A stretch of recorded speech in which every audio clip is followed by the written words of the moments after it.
enfrenta al derecho clásico liberal que venía predominando en Costa Rica, que da base a las garantías individuales, que da base a la autonomía de la voluntad en la contratación, que da base al carácter sagrado de los contratos, etcétera, derecho clásico liberal.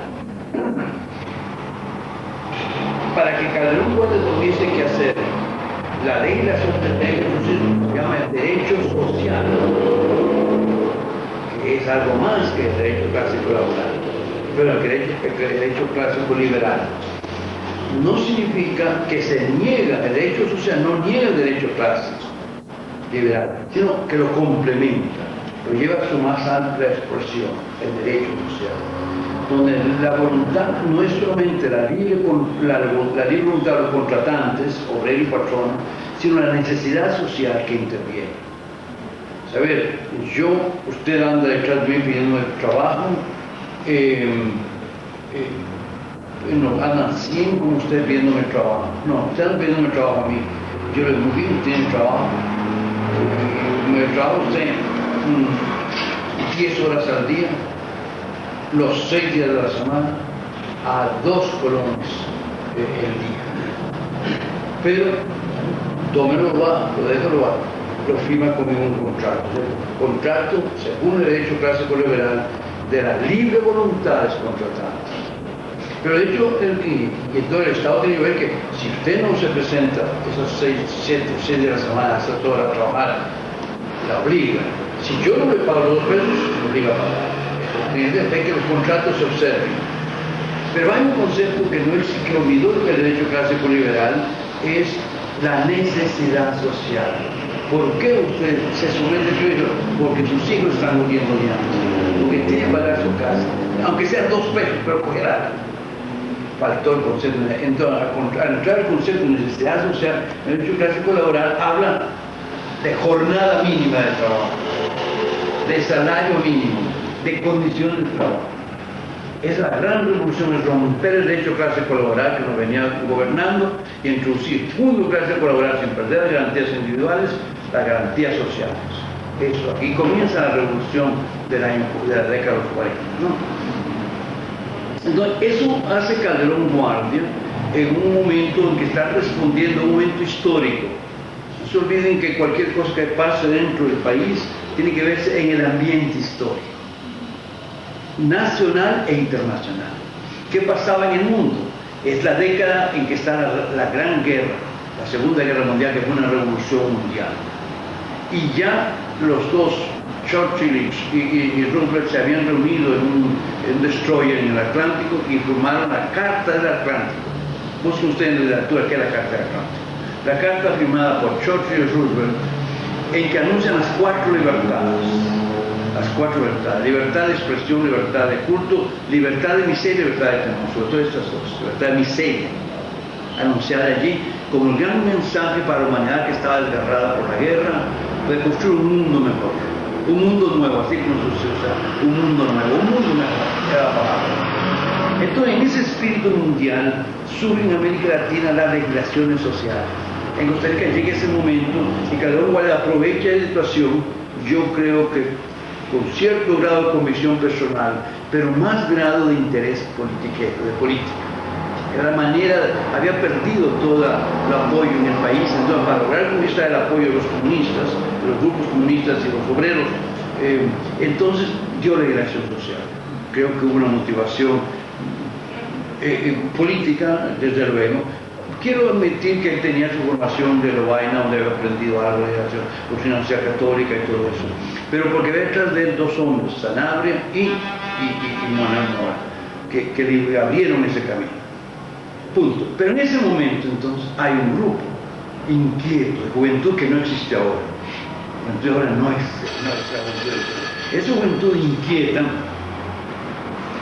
de jóvenes universitarios todos casi, unos que acaban de graduarse, están cargando universidades, que comenzaron a inquietarse, y otros jóvenes profesionales que dijeron, primero estudiemos lo que pasa en el país, y abrieron el Centro de Estudios para el Problema Nacional.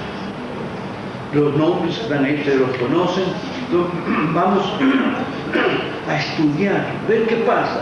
partiendo de una posición científica de que los sellos hay que conocerlos como son antes de dar medicina.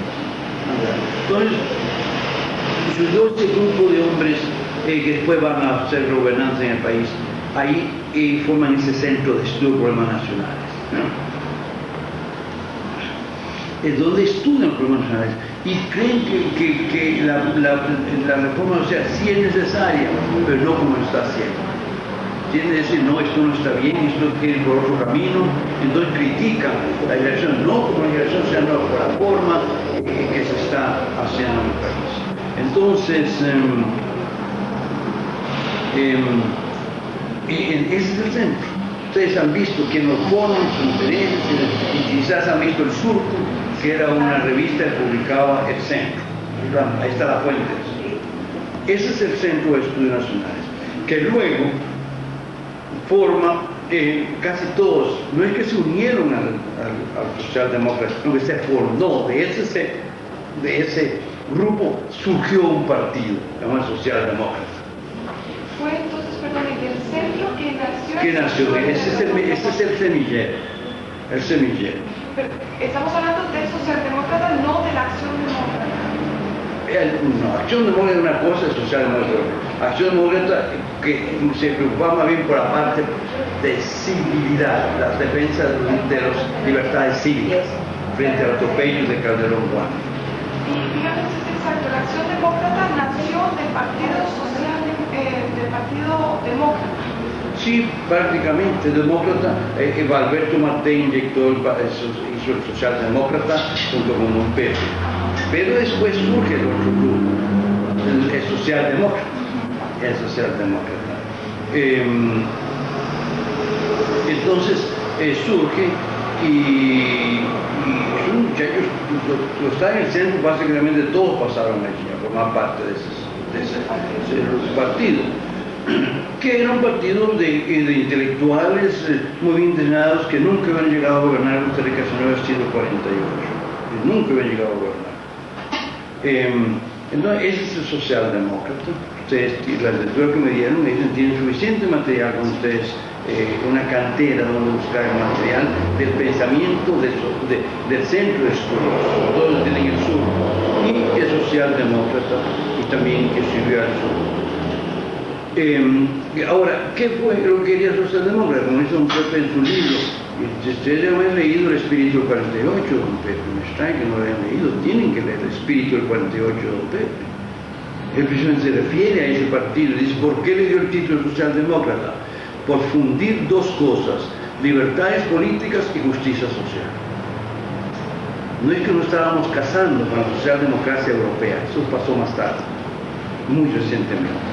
No, era unir el pensamiento de un partido que se preocupara por el aspecto de libertades cívicas, de la libertad y el aspecto de la justicia social. Ahí surgió entonces ese partido, que no tuvo muchas posibilidades. Cuando establecimos la constituyente, se había presentado, bueno, pues siempre ha sido derrotado y todos los demás políticos despreciaban a ese grupo de muchachos, lo despreciaban. Cuando llegamos al poder por la revolución, entonces casi prácticamente todos los que estaban ahí en la Junta de Gobierno eran del Partido Socialdemócrata. Entonces, ahí fue donde el socialdemócrata les dio oportunidad de presentarse para la constituyente. Sacaron, creo, 5 o 6 diputados, entre ellos Luis Alberto Monge, Rodrigo Facio, Carlos Monge y otros así. Disculpe, hay una duda que me queda porque en algunos libros leí que don José Figueres había decidido gobernar a través de la Junta, pero sin Congreso.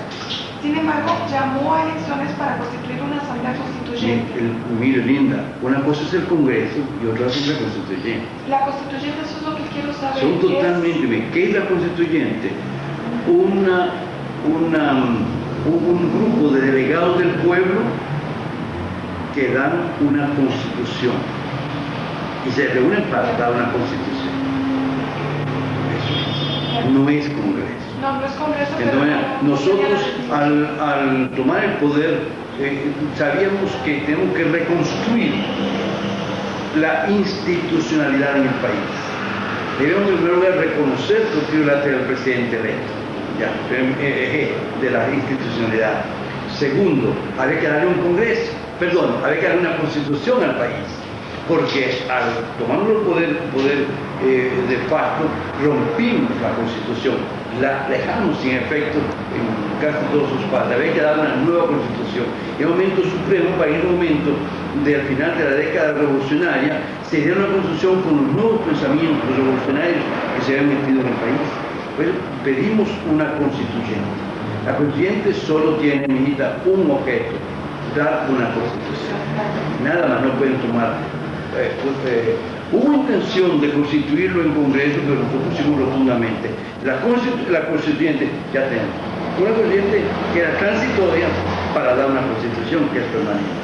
En la constitución definía cómo va a ser el gobierno, entonces definía cómo va a ser el Congreso. Entonces, una vez que la constitución había sido aprobada, llamamos para que el pueblo eligiera el Congreso de acuerdo con la nueva constitución. Y ahí surge el tema de la ley. Y entre tanto, la Junta de Gobierno, que preside todo este proceso, alguien tiene que presidirlo, entregó el poder a los 18 meses al nuevo poder constituido, constituyente, constituido, le entregó el poder a Porfirio Latre, que había sido electo presidente, a quien Calderón Huerta le negó la presidencia, ponerlo a un Congreso que había sido elegido por el pueblo de acuerdo con la nueva constitución, donde nos retiramos todos poder. Eso es ahí termina la década, porque entonces esos 18 meses la Junta de Gobierno lo aprovechó don Pepe, lo aprovechamos para hacer cosas que había que hacer, las instituciones autónomas, la administración bancaria, esa serie de cosas que echamos a andar, nacionalizar la electricidad por medio del ICE. Todo eso lo hicimos en 18 meses. Que ya surgió, cuando ya Porfirio Latre llegó, pues no iba a quitar esas cosas, nadie la ha quitado, ahora que están tratando de vender el país. Bueno, eso es una vista general. Ahora vamos al sindicalismo, que es lo que menos conocen ustedes. Ustedes sí veo que conocen. Bueno, va a ser breve por dos razones. Tengo que hacer y porque mi salud ha estado muy mal. Ahora fui al doctor y me vine aquí porque el sindicalismo es una forma que mediados del siglo pasado para acá fue surgiendo en Europa como un instrumento de la clase trabajadora para defenderse. Como lo dije yo en mis discursos cuando era testaferro de movimiento sindical, este es el siglo del pueblo, pero el pueblo organizado. A mayor organización, mayor poder del pueblo; a menor organización, menor poder. Tenemos que empujar la organización. Entonces surgió el sindicato. Sindicato significa unión, una palabra griega, significa unión, la unión de los trabajadores. Surgió en el curso del siglo pasado bajo el impacto, desde luego, del marxismo, de Karl Marx, y fueron surgiendo asociaciones obreras de diferente estilo.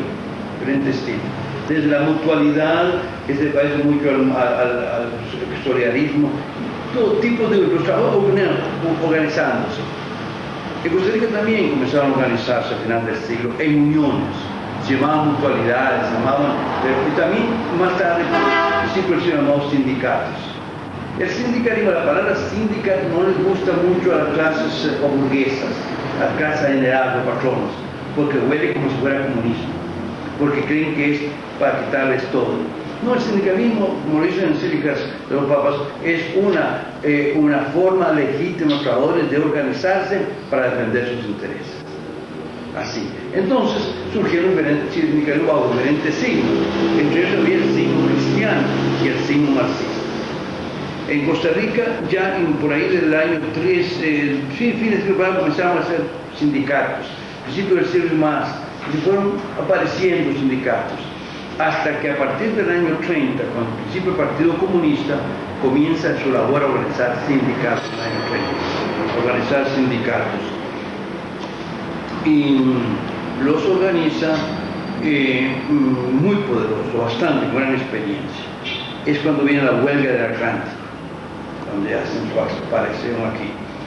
Y así llegamos al año 40, cuando comienza la década revolucionaria. Hasta entonces era muy difícil operar con sindicatos, por no tener una ley especial ni protección del Estado para los sindicatos ni nada, pero entre la legislación social de Calderón Guardia hay un capítulo sobre sindicatos. Lean ese capítulo sobre sindicatos en el Código de Trabajo. Entonces ahí y en las garantías sociales se enuncia el derecho de los trabajadores de organizar sindicatos autónomos, independientes de todos los esfuerzos. Entonces, eso ya venía la experiencia sindical durante 12 años de parte de los marxistas.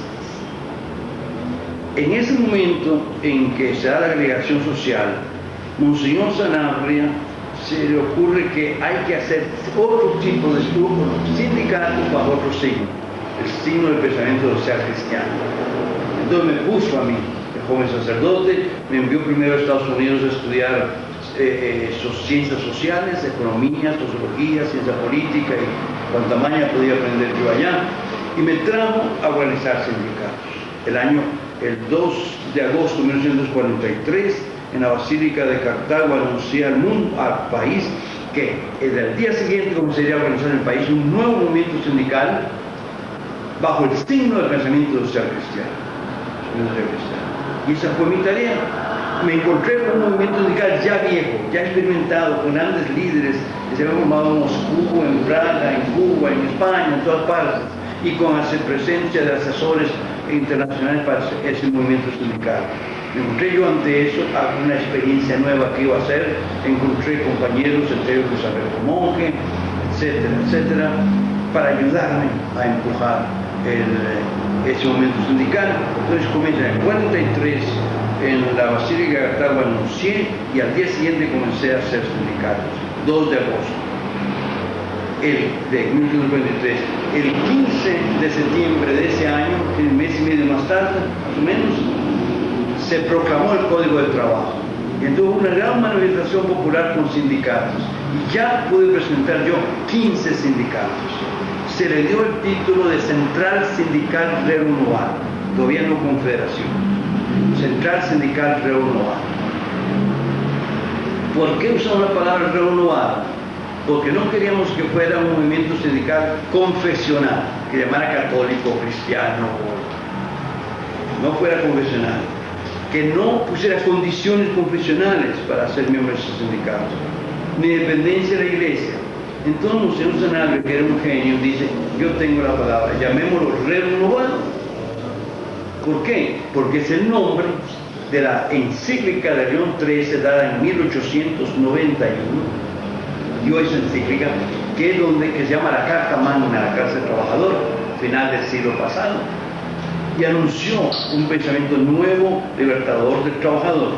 Entonces dijimos, Señor, en honor a esa encíclica, llamémoslos sindicatos renovados. Yo dije, pero Monseñor, la gente no sabe qué es renovar, y acá no sabe lo que es Pepsodent. La gente compra Pepsodent. O sea, y la gente dijo, comprarme Pepsodent, comprarme esto. Y en verdad, el nombre pegó. Aquellos años en las calles usted veía al mediodía el periódico, la renovaron, se declara a favor de tal cosa, la renovaron opuesta a tal cosa, la renovaron, organiza un sindicato, la renovaron, hace una huelga, se pegó. Claro, como en Costa Rica de todo hacemos chistes, hasta del Papa Juan XXIII, Juan Pablo II cuando vino, dijeron que eran los sindicatos de los que menos robaron, renovaron. Otros nos llamaban la renca navarra. Esa es nuestra querida Costa Rica, ¿no? Entonces, ese sindicalismo, recuerden que el sindicalismo se estructura así: grupos, el sindicato, aislado de acuerdo con la profesión, con el lugar, sobre todo con la profesión, agrícola, industrial, de zapateros, de sastres, de acuerdo con su oficio, los sindicatos. Un grupo de sindicatos más o menos homogéneos que están en un campo parecido forman una federación. Por ejemplo, había sindicatos de zapateros, sindicatos de sastres, sindicatos de mecánicos aquí en San José. Esos se forman la Federación Industrial de San José, la federación. Como había sindicatos por todo Heredia de agrícolas, Federación de Sindicatos Agrícolas de Heredia. Entonces, esas federaciones luego se funden en una confederación, que es la expresión máxima de la estructuración sindical, una confederación.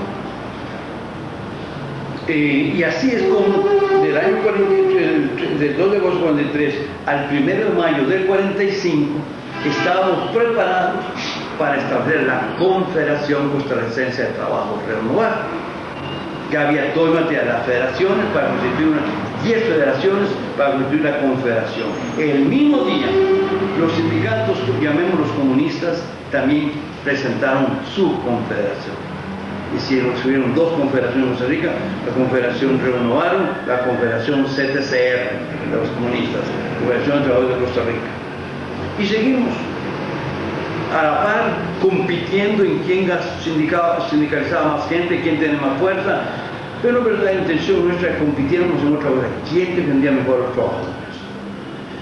Esto duró, yo era el presidente de esa confederación hasta el 48, que me fui a la guerra, volví hecho ministro de Trabajo, ministro de Relaciones Internacionales, Relaciones Exteriores, y ya me alejé de ese movimiento. El movimiento siguió existiendo, pero vinieron muchas crisis internas, un milagro enumerar ahora, que hizo que esa confederación se anulara. En primer lugar, unos sindicatos norteamericanos que querían ayudarle a este movimiento, pidieron que le quitara el nombre de Renovado. Y yo no tenía nada que hacer, yo les ofrecía indulgencias y ellos ofrecían dólares. Háganme caso a ellos, y quitó el nombre de Renovado. Y se desintegró el movimiento en varias confederaciones. Hace poco, hace un mes y medio o un poquito más, esas confederaciones que eran ramas desgajadas del tronco central, después de haber estado divididas hasta en lucha entre sí, volvieron a integrarse y ahora se llaman Confederación de Trabajadores Renovados. 3 confederaciones que eran ramas fuertes de ese tronco vital volvieron a unirse y ya están presentes en el país, con los principios del pensamiento social cristiano. Ahora bien, este renovado ha tenido, sostengo yo, ha tenido su influencia en el gobierno de Liberación Nacional. Muchos líderes sindicales de Liberación Nacional se integraron al nuevo partido, estuvieron presentes en el gobierno, en la Junta de Gobierno estuve yo, y con eso estaba presente la renovada. De manera que ha habido una gran influencia de la renovada y los principios de la lucha del renovado fueron llevadas al partido. Yo he dicho, y ojalá que lo logre probar, que lo que Liberación Nacional tiene de social le viene de la renovada, por el impacto de la renovada. Como el renovado al fin y al cabo resultó enfrentándose a los desmanes de Calderón Guardia, al comunismo que estaba en el poder, pues cuando surgió un nuevo sistema de gobierno, pues fuimos parte de ese sistema de gobierno. Y creo que mucho el pensamiento, y ahí lo reconocen esos libros, ellos lo dicen, en 2 de esos libros que yo cité, entonces se me queda, porque sabe que en Costa Rica, tonto que presta un libro más tonto que lo devuelve. Entonces yo creo que hay 2 libros por 2 autores que dicen expresamente ese padre Mora, y el otro, pues no recuerdo, tal vez era es otro que reconoce, que reconoce la influencia de la Confederación Sindical Renovaron en la ideología del Partido de Liberación Nacional. La Carta Básica Fundamental del partido del año 51 tiene una carga de pensamiento social cristiano tremenda, porque yo estuve en el centro de ese grupo. Y ahí está, tanto en Don Pepe, dijo un día cuando teníamos la carta aprobada, usted cura, así dijo, como ese Pepe mal hablado, ese condenado cura no metió un gol. Esto que ustedes llaman, eso es puro pensamiento social cristiano, y en verdad, es pensamiento social cristiano. Pero los tengo, Liberación tiene una carga muy fuerte de pensamiento social cristiano. Ejemplo, en el año 51 pusimos en esa carta fundamental el concepto de bien común. Si hay algo del pensamiento cristiano más legítimo es el pensamiento del bien común. Ahora los que están en el poder hablan del bien común, porque están en el pensamiento cristiano tardíamente aprendido por ellos y que no siguen lealmente. El pensamiento está aquí. 20 años antes que 25 años lo hemos incluido nosotros en nuestro concepto y otros principios que están allí. Bueno, eso es lo que así a vuelo pájaro puedo decir, compañeros, y ya para eso estoy a sentarme a dar 2 o 3 clases con pizarra, porque no puedo hablar sin pizarra. Ustedes que estaban haciendo maniobras con la mano, no era por quitar moscas, sino porque cuando yo era profesor de universidad, comenzaba la clase con la pizarra en negro, que al final las cartas básicas, cartas fundamentales, que está viviendo las instituciones que creamos. Que esa ideología, esos principios, hay que adaptarlos a nuevas condiciones del mundo. Las condiciones financieras no son distintas de entonces. Entonces había 4 banquitos que lo nacionalizamos, pequeños, sin influencia. Hoy la interrelación a través del fax y de esta cosa en el mundo, Londres está abierto y si no está abierto está Nueva York o está Tokio. Es un mundo distinto al que tuvimos entonces. Los sistemas de financiación financieros que existen ahora son distintos. Pues entonces nuestro principio debe orientarse hacia eso. Hay ciertos principios básicos, por ejemplo, no entregar las actividades estratégicas como es la electricidad a los particulares. Hay que dejarlos en manos del Estado. Podemos buscar formas de que haya accionariado entre los empleados y entre los particulares. La banca misma puede establecer como acciones de los ahorrantes. Se pueden hacer muchas cosas, pero el principio que el crédito debe estar manejado en depósitos de crédito manejado por el Estado, por la sociedad, arranca de un pensamiento del Papa Pío XI, que yo lo dije a los compañeros de la Junta de Gobierno cuando hicimos el decreto de nacionalización bancaria. Está montada en conceptos puramente social cristianos, lo que dice el Papa Pío XI en la encíclica 40º año de 1931, dice: hay formas de propiedad que por entrañar gran peligro de dominio no deben quedar en manos de los particulares, sino estar en manos de la sociedad, por mecanismos apropiados. Y una página después dice: el crédito es como la sangre del organismo económico. Quien controla el crédito controla el mecanismo. Ponga 1 más 1 da 2. Y ahí, conclusión, la banca debe estar en manos de la sociedad. ¿Qué forma? Ya es otra cosa. A eso no se puede perder ese principio. Y lo estratégico, los instrumentos estratégicos deben estar en manos de que el Estado debe intervenir. El concepto de intervención del Estado es básico del pensamiento social, pensamiento de liberación nacional, y es también básico del pensamiento social cristiano. No importa que diga Telmo Vargas y el otro señor, que están negando la esencia misma del pensamiento social cristiano, que pide pero exige la intervención del Estado para atender los problemas económicos sociales. Ahora, que sí, cierto, que se ha hecho mal uso de esas instituciones, que esos principios han sido desviados un poco, que a partir de Oscar Arias para acá se ha introducido un concepto de liberalismo, en que no intervenga el Estado, entregar la banca, entregar esto, es otra cosa. Pero yo creo que la liberación va a retomar esos principios. Disculpe, nada más una pregunta. ¿Se puede decir de lo que usted nos ha dicho que el arreglo global estuvo, digamos, impulsando o apoyó por detrás la unión del centro con el... No tuvo nada que ver.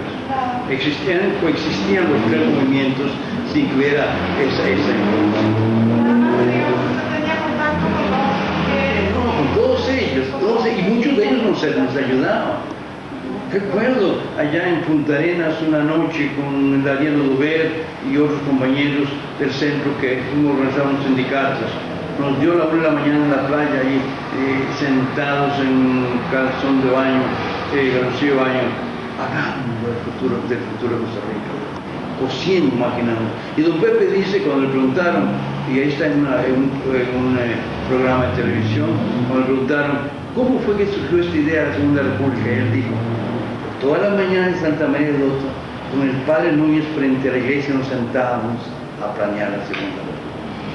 Pero el padre Núñez se trajo una hora, ¿no? Tengo existencia por eso, no porque soy cura de Coronado, porque soy curita de aldea, sino por eso. Bueno, a un gusto me quedaría horas de horas. Tengo varias cosas que quería hacer exactamente con lo que y que es lo del seminarismo. Bueno. Cuando los comunistas comenzaron a organizar sindicatos de verdad, ya no mutualidades como se hicieron antes, aunque antes necesariamente amó al pueblo costarricense. Todos no lo han amado como tío político, pero Sanabria no, lo amaba porque lo amaba. es mi gran inspirador. Cuando vino la legislación social, se notó que iba a haber una gran expansión de los sindicatos inspirados por los comunistas. Estaban en el poder al lado de Calderón. Como si no se han, aunque había contribuido algo a la alianza entre el comunismo y Calderón Guardia, había contribuido algo, facilitado eso. Él dice no, tiene que, la acción universal tiene que tomar más presencia en la clase trabajadora. Entonces decidió tres cosas para defender los intereses económicos sociales de los trabajadores. Fundó el sindicalismo, que me lo encargó a Raúl. Para cristianizar la masa obrera, fundó el JOSismo, Juventud Obrera Católica, dirigido por el padre José Vicente Salazar. Es así, el movimiento sindical no tiene que hacerse nada en llevar a los obreros a misa o a comulgar o llevar escapulario, nada. Pero el JOSismo sí está dedicado al apostolado de la masa obrera, cristianizar la masa obrera. Y para cristianizar al obrero fundó en los retiros espirituales obreros que puso mano del padre Rodríguez, que fue su discurso.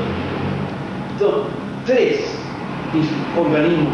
Uno, para la lucha económico-social, los intereses de los trabajadores, sin apellido confesional, sin exigencias confesionales, que tenían que estar aquí a misa, que esto, los dirigentes tenían que conversar con nada. Y para cristianizar la masa, el JOSismo, que tenía mucha importancia en Europa aquel entonces se fundó en Costa Rica. Yo aquí cerca tenía el centro. Y para el obrero mismo, el retiro espiritual. Esas tres iban caminando. Yo me ocupaba de los intereses económicos, Salazar del espíritu cristiano de la clase trabajadora y el otro de la conversión a Cristo del obrero. Para hacer una caricatura, le voy a decir esto, para que entiendan esto. Un día fui yo y hice un sindicato en un pueblo ahí de Heredia, sindicato agrícola. El cura del lugar me entendió, me volví y me dio un gran almuerzo, lo que sea, y pasé muy bien. Y fue del sindicato. El miércoles llegó a mi oficina ese padre y me dice, a mí me dicen los padres Mincho, soy Benjamín, los compañeros me dicen Mincho, ya Mincho, vos estás perdiendo el tiempo. ¿Cómo perdiendo el tiempo? Fuiste el domingo, organizaste un sindicato allá, pero el que pusiste de presidente andaba borracho en la tarde por las tabernas de ese pueblo. Y mira, mi tarea es luchar porque los trabajadores tengan mejores condiciones de vida, mejores salarios, derechos sociales respetados, todos los aspectos materiales de su vida. El que no se emborrache es tu tarea. Ven, dos dimensiones distintas. Lo mío era eso, el otro, el padre como sacerdote tenía que ocuparse de esa parte espiritual y moral y todo eso. Fue un Monseñor Sanabria y le dije, Monseñor, fue lo que me pasó con un padre tal y tal y esto. Y yo le contesté así. Y me dice, muy bien, la próxima vez que venga otro padre con una queja así, dígale que usted no está organizando hijas de María y por eso tiene que pedir el certificado de virginidad a los trabajadores. Está la idea distinta. ¿Qué otra cosa? La otra pregunta que gira en torno al espíritu del 48, que es hasta qué punto usted, padre, logró realizar la encomienda de Monseñor Sanabria de concretar en el Partido de Liberación Nacional la propuesta cristiana. Bueno, ha sido mi lucha. Ya tengo 77 años, imagínense. Estuve siendo un poco enfermo, realmente enfermo. Espero que no vaya a morirme ya, pero no me siento bien. Y creo y sigo al lado de esos compañeros. Yo estoy ayudándole mucho a José María y tratando de que lo que haga la liberación se ajuste a las exigencias de la más sana ética de un partido al servicio del pueblo. He conseguido mucho, no lo he conseguido todo. he estado en medio de lo que se llama los políticos, que son una mafia en sí misma, todos. Yo hablaba de los políticos, yo sí que podía hacer cosas. Pero yo estaba allí y creo que tengo la convicción de que mucho he logrado en los pronunciamientos, en las posiciones del partido como tal, la existencia de la ética dentro del partido, en eso está. Algo he conseguido, pero no todo. El pobre Jesús lo crucificaron, poco consiguió, y ya conseguido todavía, después de 2000 años. Qué va. No estábamos en las personas que vienen de lado y de lado porque almorzamos aquí, no me huele a cocina como tal. De hecho, yo el jueves estuve en una entrevista con Rolando Araya. Fue muy interesante, ahora yo asociándolo al pensamiento estudio ahora. Sí. Tal vez, no sé, creo que usted también tiene obligaciones. Una pregunta es en torno al sindicalismo, o sea, actualmente, porque se puede hablar después de los años 70. Han pasado esto, sí. Han pasado, o sea, se han configurado tres. Bueno, ahora está reducido por la ley de esas tres mujeres formando uno, simplificó el cuadro. Como simplificó el cuadro. Queda ahí un sindicalismo cristiano que debió ser incorporado a este también, pero tiene sus nexos internacionales. Yo creo que un sindicalismo de orientación marxista existe todavía, bastante fuerte, y un montón de sindicatos independientes que existen. Pero el sindicalismo sigue siendo una fuerza en el país. Muy difícil, siempre fue difícil hacer sindicatos. O sea, lo que me pasaba a mí era un pueblo, a una fábrica, regresaba un sindicato, ponía la junta directiva y al final de la semana llegaba a decir mi padre, despidieron toda la junta directiva. ¿Por qué? Eran más honrados. No, eran buenos trabajadores, los habían escogido como honradores, limpios, honrados, por haber hecho sindicato. Iba y hacía otra junta directiva. La siguiente semana, padre, despidieron todos. Una lucha patronante sindicalista tremenda que en el país. Esos patrones están felices con el solidarismo, que ahí ya no ven el peligro tremendo del sindicalismo. El sindicalismo está fuerte, vigoroso, está haciendo su presencia, preparando los esquemas y todo eso. Porque de una u otra manera el solidarismo quiere como venir a tapar el proyecto mismo de sindicalismo. Por eso, yo creo que los dos deben existir, el solidarismo y el sindicalismo, como dos fuerzas organizativas de la clase trabajadora, cada uno en su campo. El sindicalismo debe vivir haciendo conflicto, es cierto, lucha, pelea, pero con la concepción de que el obrero, el barbero, el patrón forman una comunidad vivencial. El solidarismo debe partir de la idea de la comunidad vivencial de los dos, pero pensando que siempre estar atento a defender al trabajador cuando el patrón falla en esta convivencia. Sin embargo, surgen dos críticas, una hacia el solidarismo, otra hacia el sindicalismo. Hacia el solidarismo es que promueve, o sea, el trabajo de ser solidario dentro de la misma empresa, pero en el caso del sindicalismo no hay provoca una ruptura. Ruptura entre trabajadores y el patrón en la empresa. Bueno, porque tienen que pelear por los trabajadores. El que hace la ruptura son los patronos, no los sindicatos.